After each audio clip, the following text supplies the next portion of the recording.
Merci, les Andoudou.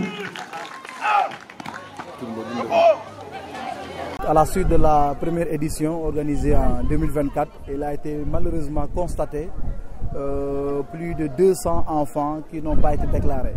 Et parmi ces enfants non déclarés, il y avait même des récipiendaires, donc des meilleurs élèves qui n'avaient pas d'extrait de naissance. Tenant compte de ce constat de la première édition, on a jugé nécessaire de faire le focus sur la nécessité de déclarer les enfants.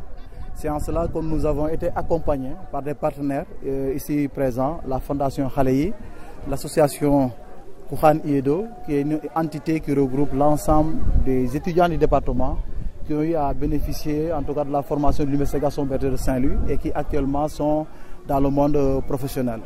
Donc à la suite toujours de la première édition, il a été malheureusement constaté que le village d'Elenkine a battu le triste record du nombre d'enfants non déclarés. Il y a aussi malheureusement d'autres villages où certains enfants ne sont pas déclarés. Je veux citer ici le village de Kagnout, le village aussi de Moulomp, notamment l'école Moulomp 1 et Moulomp 2, dans lesquelles écoles il a été enregistré aussi des cas d'enfants non déclarés. Le premier levier, c'est la sensibilisation. Le deuxième levier, pour nous, c'est accompagner l'autorité.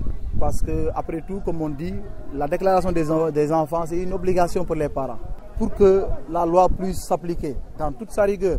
Donc, on a convié le tribunal de Souy à cet événement. On a convié la mairie, on a convié l'IF, on a convié le secteur de la santé, qui sont un réseau d'acteurs clés dans le dispositif d'enregistrement des enfants.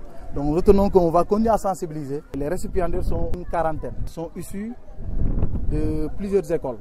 Ici à Elenkine, nous avons primé 3 écoles. Une école primaire publique, une deuxième école privée catholique et le CM de Elenkine. Pour chaque école, nous avons primé le meilleur par niveau. À l'école de Kagnout aussi, on a primé 6 meilleurs élèves, chacun correspondant à un niveau. À l'école de Moulomp, nous avons aussi primé 6 meilleurs élèves. Il faut noter qu'à Moulomp, nous avons invité. Donc, histoire d'impliquer tout le monde, et je pense que ça a été une excellente approche d'inclure l'ensemble des élèves dans ce format de promotion de l'excellence.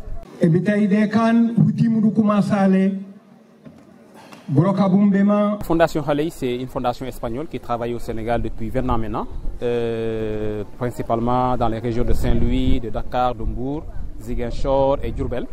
Et nous travaillons sur tout ce que nous voyons comme obstacle à l'éducation. Et on essaie vraiment de mettre en place, en tout cas, des projets avec des organisations locales pour vraiment travailler sur les difficultés que nous avons rencontrées.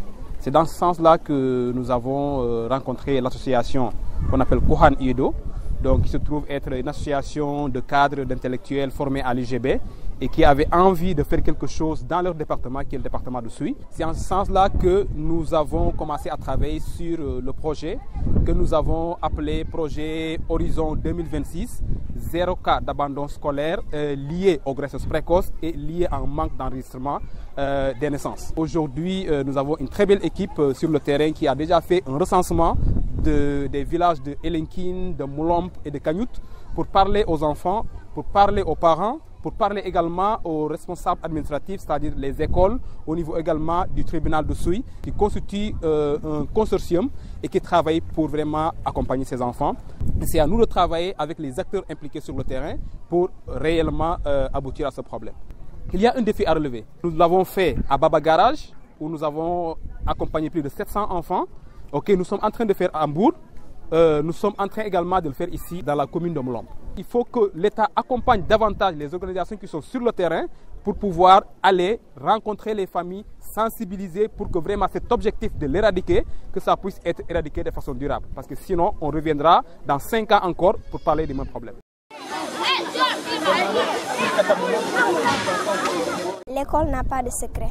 J'ai juste appris, faire les exercices, respecter les enseignants, suivre le chemin.